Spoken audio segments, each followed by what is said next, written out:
এটা সম্পূর্ণ বাংলায় করছি যাতে সবাই বুঝতে পারে। তো it's a guidance from your own ancestors, spirits, ancestors known or unknown. কি দেখতে পাচ্ছি? Queen, tiara and sword. Queen of sword, যেখানে আমরা দেখতে পাচ্ছি একটি womanly ফিগার। আচ্ছা, there is a lizard, you can see that, হ্যাঁ? একটা কি বলে, টিকটিকি, রাইট? হ্যাঁ, টিকটিকি একটা দেখতে পাচ্ছি। তো বাবু, লাইফে অনেক রকম অনেক মানুষ পাবে যারা টিকটিকির মতন, হ্যাঁ, যারা তোমার স্পেসে ঢুকে তোমার জায়গা নেওয়ার চেষ্টা করবে।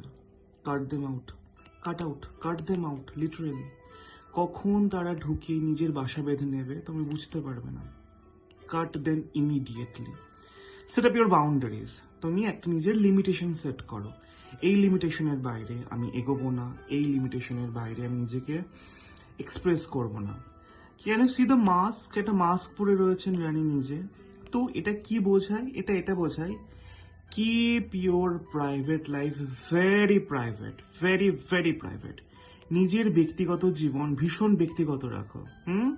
নিজের প্ল্যানস, 5 বছর পর তুমি কোন জায়গায় যাবে, Delhi or Thailand, what ever. It's keep it very very simple, babu. Very very private, babu. Keep it very private. And see, the card is all about intellect. Queen of Swords is all about clear communication. ঠিকঠাক ভাবে স্পষ্ট ভাবে কথা বলা, সঠিকভাবে চিন্তাধারা করা। আমি না কারোর দ্বারা ম্যানিপুলেট হব, না কারোর দ্বারা ইন্সপিরেশন হব। আমি যেটুকুনি আমি সেটাই থাকবো। আমি আমার প্রাইভেট লাইফকে ভীষণভাবে এনজয় করব এবং সেগুলোকে প্রাইভেট রাখবো, নাকি সেগুলোকে সবাই বলে বেড়াবো।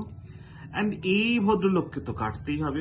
আচ্ছা, এটা ভদ্রলোকও হতে পারে, ভদ্র মহিলা হতে, ভালোভাবে দেখো। এটা ভদ্রলোকও হতে পারে, ভদ্র মহিলাও হতে পারে, আর গ্রুপ অফ পিপলও হতে পারে।